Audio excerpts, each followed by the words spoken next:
Welcome to the deep dive. Today, we're looking into some really interesting source material, defining a spiritual path that seems, well, almost designed for people who don't usually like spiritual Yeah, we're paths. talking about the Veylora Essentara path, Hmm. and the sources describe it as deliberately built for what they call the spiritually homeless. Spiritually homeless. Okay. So people who maybe feel a bit put off by, say, traditional religion, but also aren't really satisfied by just pure materialism. Exactly that. And the material itself is pretty direct. The language is sharp, the rules seem quite specific, and the core philosophy is all about integration, not choosing sides. They literally brand it as spirituality with balls. I mean, that phrase alone kind of tells you what you're in for, right? It definitely sets a tone. So our mission today is to unpack that. What are the core ideas? Why these surprisingly specific rules? And what's this learning structure they talk about? Right, because it claims to be revolutionary, designed to free the student from the teacher eventually. And for you listening, this whole deep dive is really about exploring that integration point. Yeah. If you're someone who's trying to figure out how higher consciousness fits with, well, modern life, Keeping the Wi-Fi on while you contemplate the universe. pretty much. If you want real meaning, but you also have, bills to pay and a job to do, this material argues it has a way to bridge that gap, a kind of manual for being complex and successful and human all at once. Okay, so let's start with what the sources say is the big claim here. This isn't just like repackaging old wisdom. No, they're quite explicit. The claim is that Veylora Essentara is a genuinely new way to be spiritual and successful and authentic simultaneously, which, yeah, sets it apart. And a huge part of that seems to be how they define the teacher-student thing, this no guru model. Right. The founder, or the voice in the source material, is very clear. They identify as the teacher, specifically not the guru, and they insist that's not just semantics. Okay, so what's the actual difference then, in their view? Because let's be honest, those words get thrown around a lot. Well, the guru model, as they frame it, often relies on long-term dependency. The guru is the sort of untouchable source you keep coming back, maybe forever. Right, whereas the Veylora Essentara teacher, their job is different. Their job is to teach you how to do it yourself, how to fish, basically. And the promise or the goal is that you'll get so good at it, you'll actually become better at it than they are. Which leads to this idea of the teacher making themselves obsolete. That's unusual. It's central. They state it outright. The success metric is how fast the students don't need them anymore. It completely flips the power dynamic you usually see. It avoids what the sources call the goddamn cult of personality. Exactly. Yeah. Because if the system needs the student to surpass the teacher, if the teacher actually expects and wants their ideas to be improved upon, Then you can't really get stuck in that whole worshipful stagnation thing. right, it prevents idolatry, prevents the teachings from becoming rigid. The whole setup is pushing the student towards, like, total autonomy. Okay, but let's dig into the psychology of that for a second. For the teacher, isn't it kind of hard on the ego to actively try and make yourself unnecessary? That's part of the design, I think. It channels the ego differently. The teacher's satisfaction isn't supposed to come from having followers, but from the robustness of the system they kickstarted, knowing it works even when they step back. And for the student, it means you can't just passively follow. You're expected to take ownership. Immediately. The expectation is your power, not your devotion. It's geared towards building, a network of self-reliant people who are meant to evolve beyond the original teachings. Which links back to solving that spiritual homelessness problem you mentioned. Yeah, the sources diagnose why people feel stuck. Like, traditional spiritual paths often seem to frown on material success, right? Asking for simplicity, maybe even poverty. Which doesn't work for everyone. A lot of people have drive, ambition. Exactly. Then you've got organized religions, which can be very rigid. Stick to the doctrine, no questions asked, which alienates people who think critically or have personal insights. And on the other end, you have hardcore skeptics or atheists who might just dismiss consciousness or inner experience altogether. Leaves you feeling kind of dry spiritually. Yeah. So Veylora Essentara basically says you don't have to pick one of those camps. You don't have to amputate parts of yourself to fit in. It's about integration. The sources use this great example. You can be someone who understands energy healing, but you also get genuinely mad about the thermostat setting or stressed about a parking ticket. And that's okay. You need a system that holds space for both the sublime and the mundane without judging either one. It's about managing both. The parking tickets are real, the Wi-Fi signal matters, but so does the connection to purpose, to spirit. They're not seen as opposites, just different facets of being human. That's the core mandate. Handle both effectively. Okay, so if the anti-guru thing is the structure, then this idea of the ego as a project manager feels like the absolute philosophical core, and this is where it really diverges, because usually the goal is like ego death, right?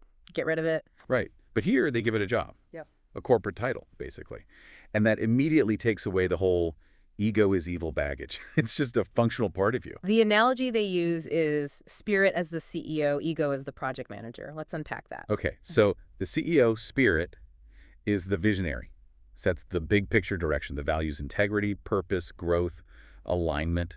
It holds the ultimate destination map. And the ego, the project manager. Absolutely essential for getting things done. It manages the day-to-day, makes the list, checks the boxes, handles logistics, pays the bills, worries about the practical stuff. The CEO has the vision, but without the project manager, it stays just an idea. Okay, so how does that contrast with other views? Like, traditional religion often paints the ego as the source of sin, something to be fought. Or suppressed, yeah. Okay. Then you swing the other way, maybe some New Age thinking, where the ego gets kind of inflated, starts believing it's the CEO, that its whims are cosmic directives. Right. So Veylora Essentara isn't about killing the ego or worshiping it. It's about proper hierarchy. Proper relation, exactly. The ego is vital. It needs to be on the payroll, as the sources say. The problem arises when the project manager forgets who's boss and tries to run the whole company based on its own limited operational view. So when the project manager takes over, what does that look like in practice? Because that seems key. Well, a project manager without clear direction from the CEO defaults to what it knows. Control, micromanagement, often fear-based decisions. It focuses on short-term metrics looking good now, status, immediate safety, maybe hoarding resources. It loses sight of the CEO's long-term vision of, say, integrity or purpose. Completely. It becomes Ah. reactive, trying to manage every little detail, burning itself out, and stressing the whole system. Think of someone obsessed with external validation or constantly anxious about control. That's their project manager running the show, basically acting out of fear. That's the diagnosis, yeah. So the solution isn't to fire the project manager, you need it. The solution is to get the CEO, spirit, back in charge, giving clear, confident direction, so the PM can focus on how to get there, not where there is. And this applies even to those really strong drives, like anger, desire, ambition, lust. Things usually labeled bad. The path reframes them as employees, powerful ones, not demons you need to cast out, but like high-energy staff members. Okay, so anger isn't bad, it's just an employee. How does that work? Anger, when directed by the CEO via the PM, can fuel righteous action, setting boundaries, fighting injustice. Ambition drives you to actually achieve the goals. Desire fuels connection, creativity. The problem is misdirection then. If the PM is running wild, these employees get channeled into what, impulsive or destructive stuff? Exactly. But if the CEO is clearly in charge, the PM directs that same energy towards purposeful action that aligns with the core values. So you don't deny these energies, you acknowledge them, manage them. You have to. Denial just makes them fester, like ignoring a problematic but talented employee. Veylora Essentara says, manage them. Give them clear roles and responsibilities within the company structure, guided by the CEO's vision. They need to know who's running the show. Okay, that idea of clear internal management, knowing who's running the show, that seems to lead directly into this mandate for radical authenticity, which is maybe most known for the language rule. Yes. The instruction to drop the fucking F-bomb, if that's genuinely what you need to say. It's deliberately provocative, right? Designed to shake people up. Completely. It's aimed squarely at what the path calls spiritual snobbery. The idea is that the real unspiritual act isn't using a curse word, it's being fake. Pretending to be nice when you're not, putting on a calm face when you're actually furious. That's seen as the ultimate deception, a betrayal of the CEO, of Yeah. your true self. Yeah. The core language rule is basically say what you mean what you say, be honest. So if you're angry, acknowledge it. If you're frustrated, express it authentically. And this is crucial, they draw a sharp line. It's about authentic expression versus using language to actually harm someone.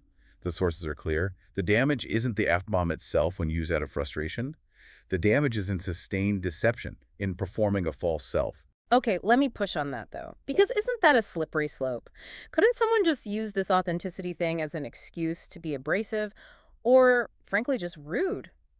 Giving the ego, the project manager, license to lash out. That's the key challenge, definitely. The path insists the intent matters. Is the strong language coming from a place of needing to be honest about your internal state or setting a firm boundary? Or is it being used to dominate, belittle, or avoid taking responsibility? So it requires a lot of self-awareness to know the difference. Immense self-awareness. Hmm. If it's just the project manager being aggressive or bullying, that's not endorsed.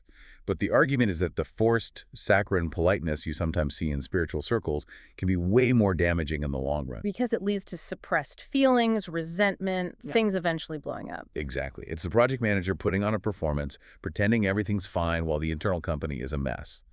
This demand for honesty forces the PM to give the CEO a true report, even if it's messy. It keeps the ego honest, prevents it from playing the part of the perfectly enlightened being. Which is essential for real growth, according to this path. Yeah. And this honesty, this refusal to pretend, needs to carry over from how you speak to how you treat your physical self. Ah, okay. Good transition. Because if you're being radically honest in your words, you also need to be radically honest about what you're putting into your body, right? Precisely. You can't expect peak performance from your project manager, your brain and body, if you're feeding it junk. Spiritual clarity requires physical honesty.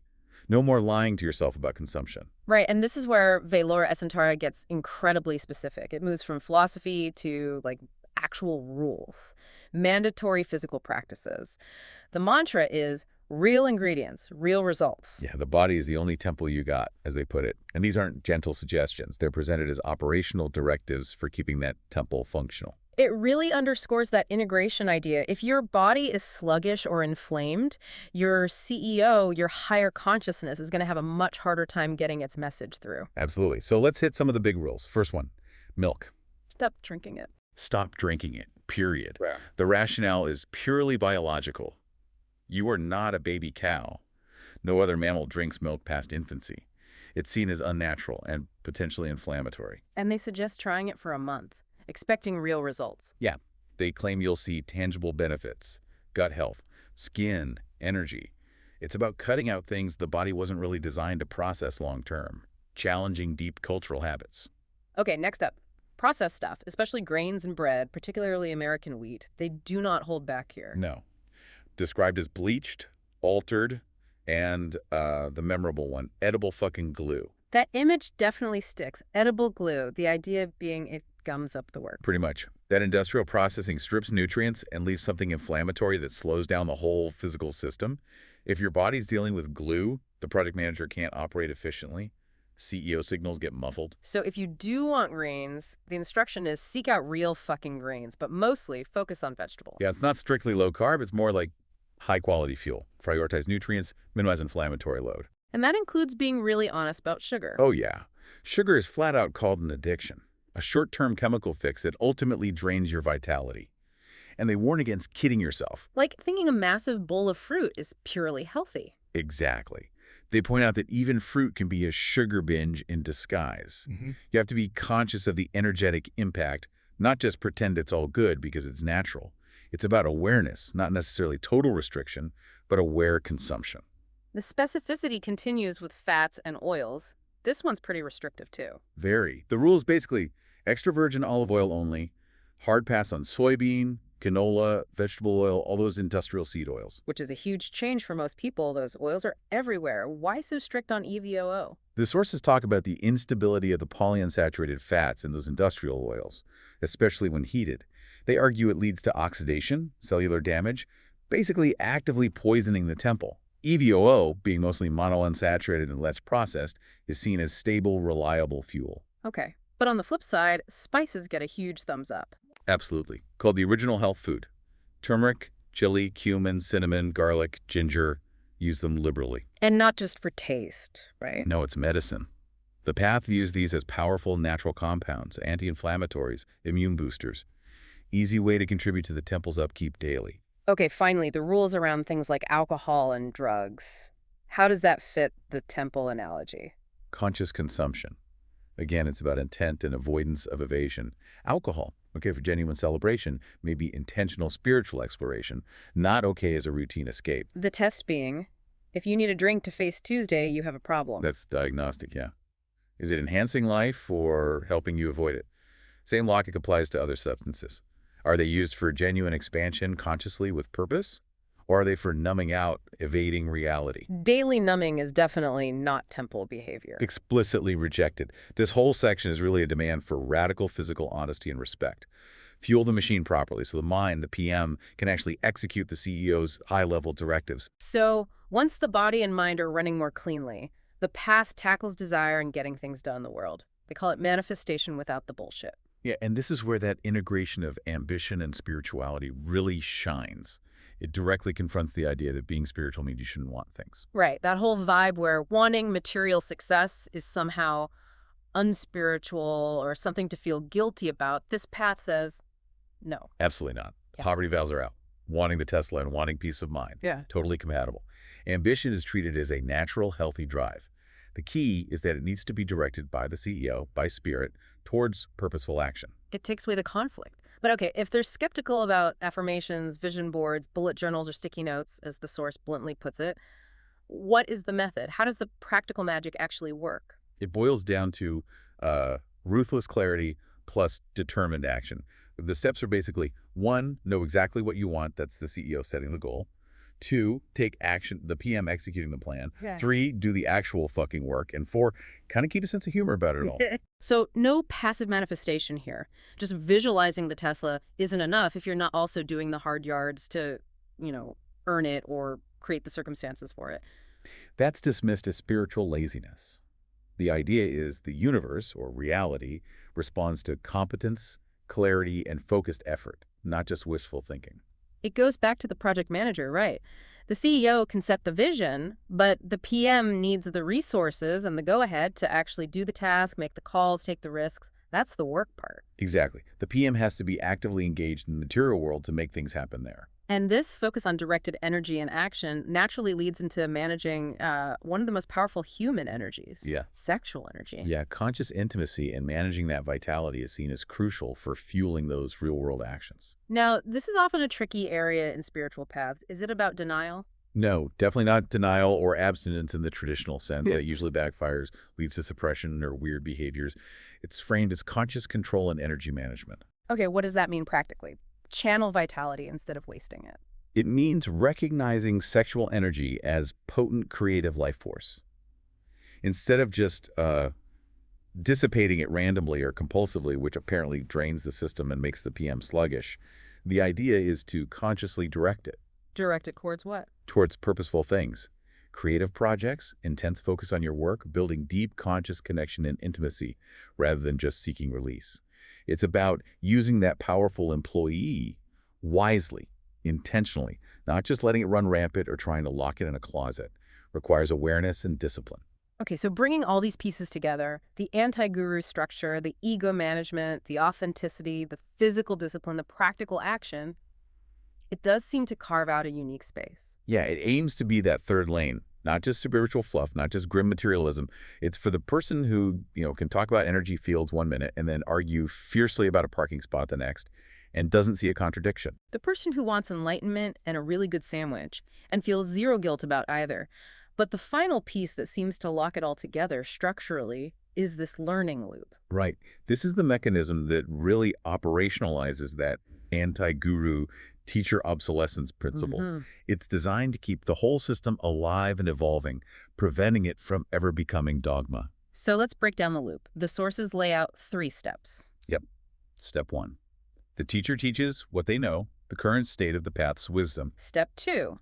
The student takes it, applies it, lives it, and through that experience finds ways to improve or refine it. Step 3.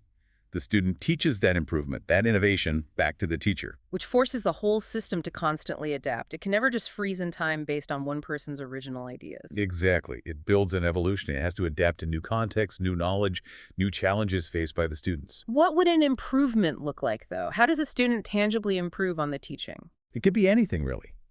Maybe adapting a meditation technique for someone with, say, severe anxiety. Or integrating new findings from neuroscience that explain why a certain practice works. Or even just creating a better, more modern analogy for the CEO project manager concept than the original teacher used. And they're actually required to bring that innovation back. That's the structure. And notice how it manages the ego again. The student's ego, the functional part, the PM, feels valued, essential. They're not just absorbing, they're co-creating, making the system better. It gives them agency. And the teacher's ego. It gets fed by learning, by seeing the system grow and improve through the students. It validates their initial non-dogmatic approach. They get to stay at the center of the innovation without having to generate it all themselves. Keeps them humble, receptive. It's quite clever, actually. Yeah, it seems designed to prevent stagnation on all levels. So the bottom line keeps coming back to this idea. No spiritual snobbery. Life's too messy for it. You can be deeply spiritual and deal with everyday frustrations. You can meditate and argue about traffic. It's about embracing the whole damn thing. Full spectrum human experience. No gurus needed. No pretending to be perfect. Just rigorous self-management, brutal honesty, and this relentless drive to learn and improve. Hashtag tag outro. So when you look at this whole Veylora Essentara pass we've dived into, it really does offer a different model, doesn't it? Whether someone adopts the whole thing or not, the metaphor is powerful. Yeah, it's not the high road of pretending to be above it all, that spiritual perfectionism, which, as the sources suggest, often just hides repression or judgment. And it's definitely not the low road of just pure unchecked materialism or hedonism. It's like they say, it's the third option, the middle lane. Yeah, with the window down, the music up, and the sign that says seeking, not settling. It's about active, ongoing growth, but growth that's fully plugged into the messy, energetic reality of being human. What really strikes me is the courage it seems to demand. The courage to actually follow those tough rules, like cutting out the edible glue. Or the courage to be truly honest about what you want. Maybe it is the Tesla and the peace of mind, without feeling ashamed. And the courage to integrate those different parts of yourself, the big picture CEO and the get-it-done project manager. Yeah. Taking yourself seriously enough to stop the self-deception. But not so seriously that you lose your sense of humor about the whole human condition. Exactly. So thinking about that core principle, the anti-guru thing, the goal of making the teacher obsolete, it leaves us with a really interesting question for you, the listener. Right. If the ultimate sign of a great teacher is how quickly you, the student, don't need them anymore, what's one concrete thing you could do, maybe even today, to start making one of your current teachers or mentors obsolete? Meaning, take something they taught you. Find a way to genuinely improve it, adapt it, apply it even better in your own life. And maybe even eventually be ready to teach that innovation back, that act itself, that striving for genuine self-empowered growth beyond the original lesson. Maybe that's the real measure. Something to think about.